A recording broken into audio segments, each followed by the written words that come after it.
Hey friends, so this may be the start to my birth vlog. I am 39 weeks and like 3 or 4 days-ish. I had a midwife appointment yesterday, still 4 centimeters dilated, 75% face, but she's dropped more.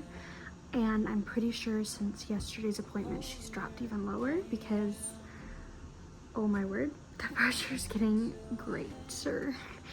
But I woke up really early this morning, like 2-ish, and had bloody show, which if you don't know what that is, it's kind of like your mucus plug with a little bit of blood. And then ever since then, I've been experiencing cramping, no contractions that are like timeable, just like a really constant, dull cramp that I haven't really been feeling all this time. So I'm almost positive that baby is gonna make her appearance in the next like 2 days or so. So I texted my mom, texted my mother-in-law, and just like, hey, please be prepared because this is what's been happening. I think I'm gonna have a baby really soon. So on top of that, yesterday we found out my son has COVID. So I've just been praying, like, Lord, I pray that before I have this baby that you will help my son to feel better. Maybe not like, you know, all his symptoms go away, but no fever, no like lethargy, none of that stuff. So I'm praying that if I do go into labor today that he's feeling much better. He's definitely sleeping better.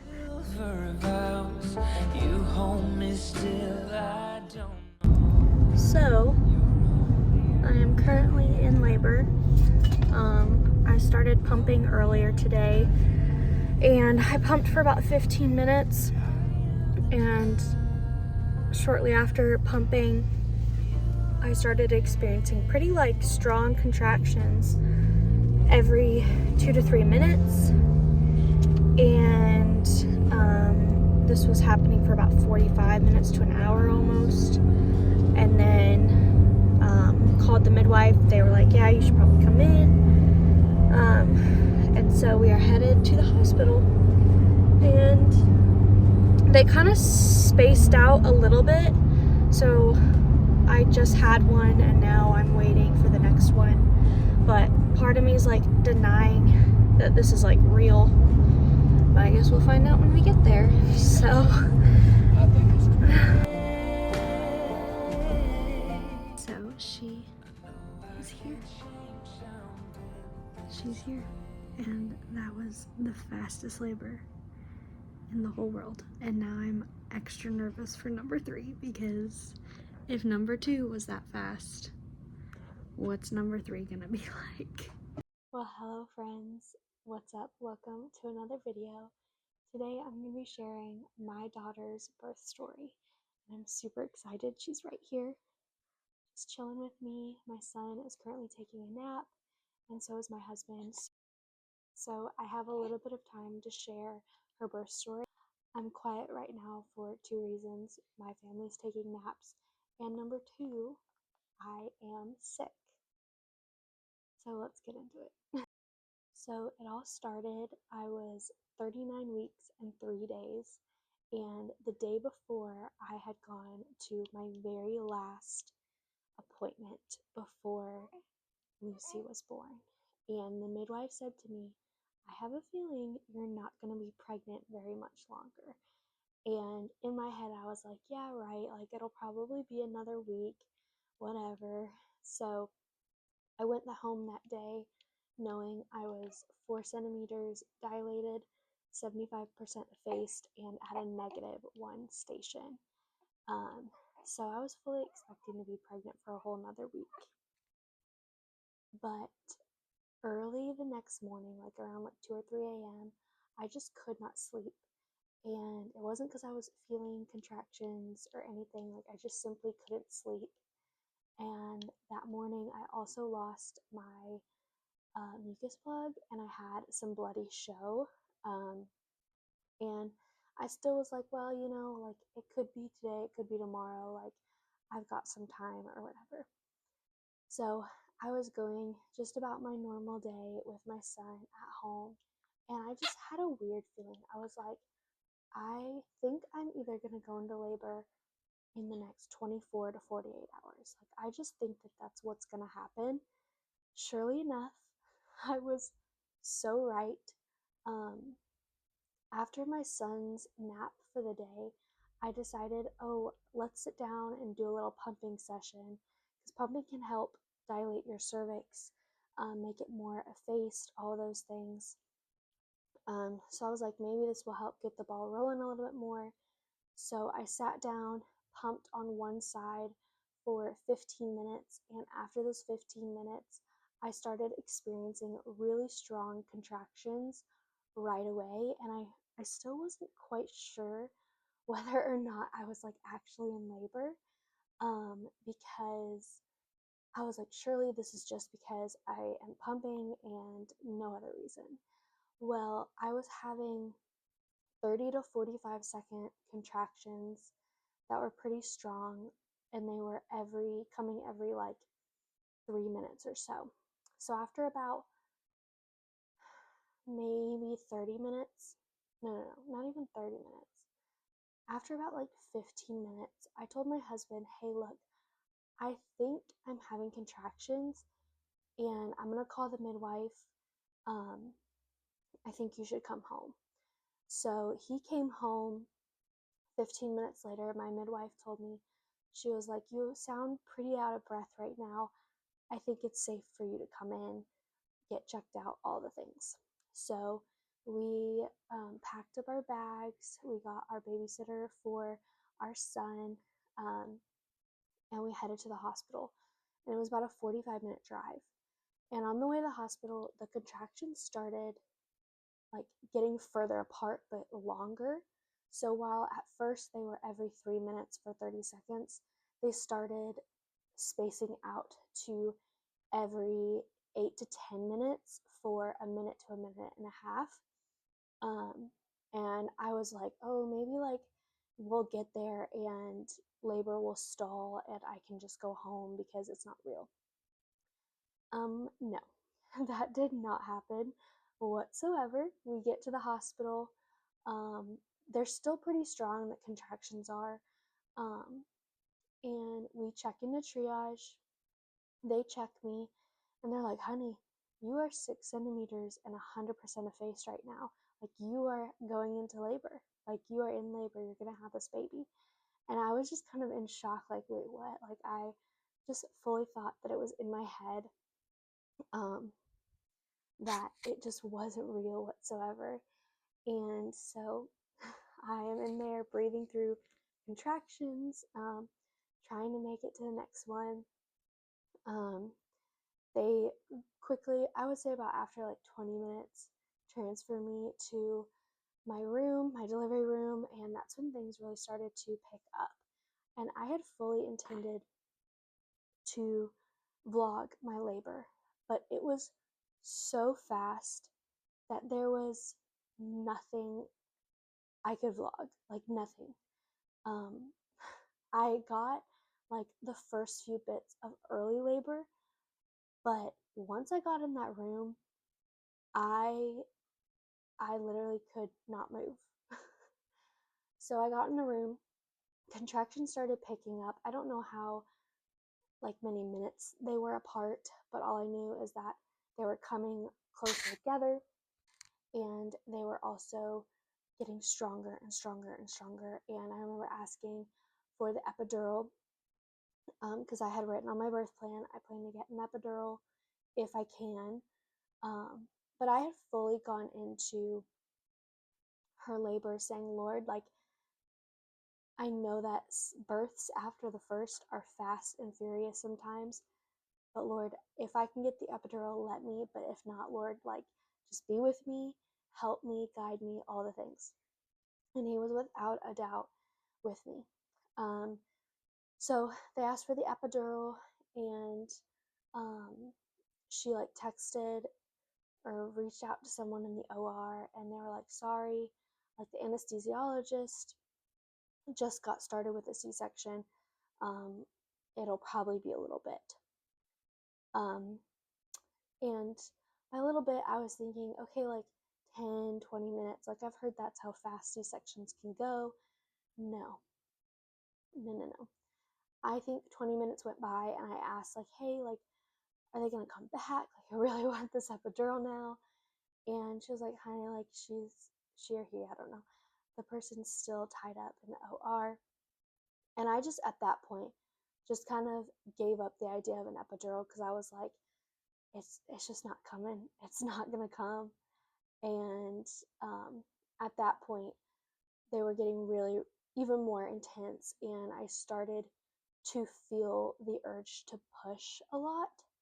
And my body was kind of uncontrollably doing it to where I was like, I have no choice other than to give into this feeling and ride it as much as I could. And so that's what I did. I was sitting on the bed.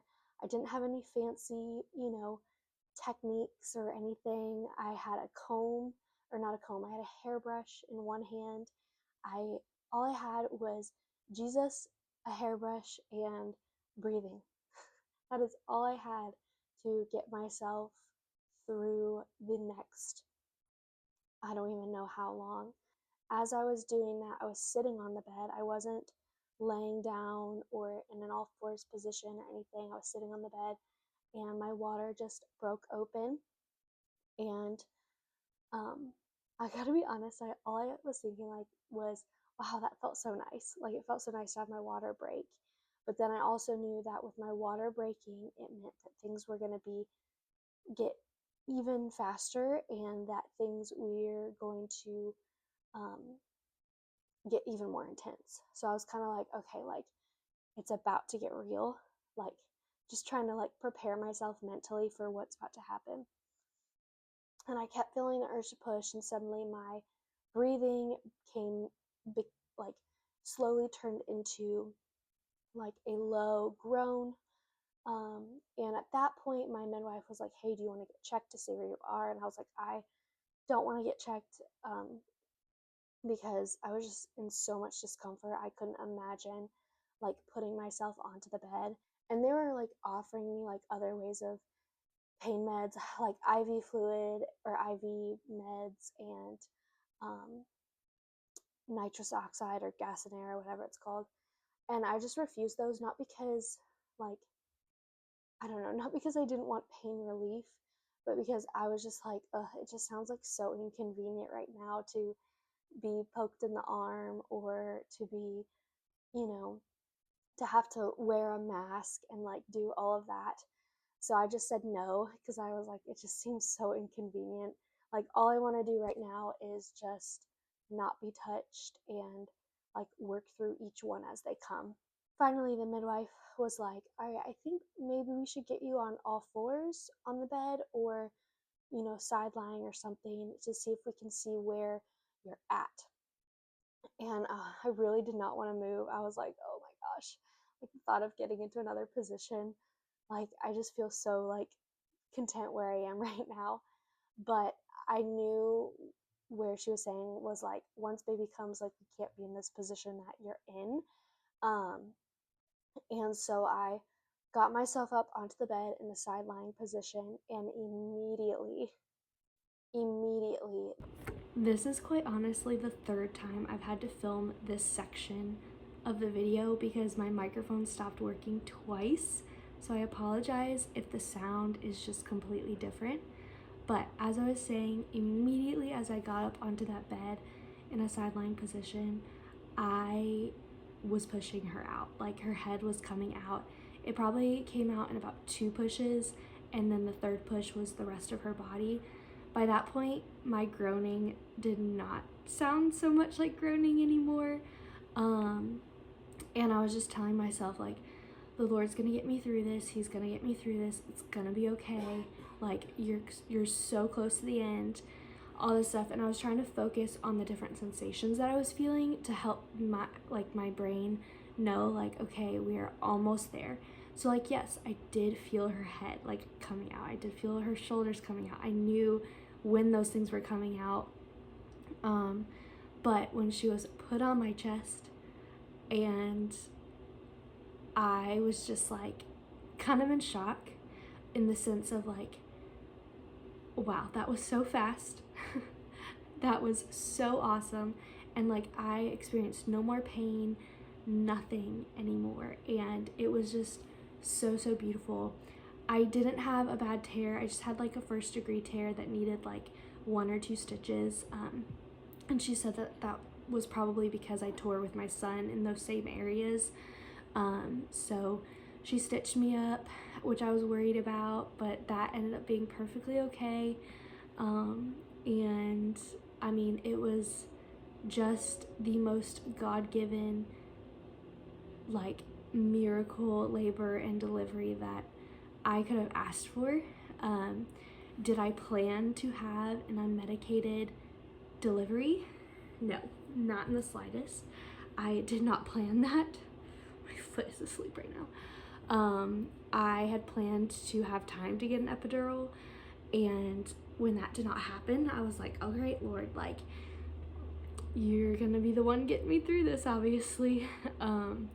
And so I just had prayed, like, in the past, like, Lord, if I do have to have an unmedicated, help me through it, like, get me through it. And he did. He really, really did, and I'm so, so grateful for it. But while it was the best labor and delivery story, it doesn't mean that there weren't some kinks and some things that, you know, put a bump into our plans. One being, we found out our son had COVID literally a day or 2 before I went into labor. And so that was not, you know, in our plan or the way that we, you know, wanted things to happen. And then surely enough, a day and a half after having Lucy here, both my husband and I are sick, not with COVID, but we're sick with something. And so we were so out of it when we came home. Like, it was just crazy.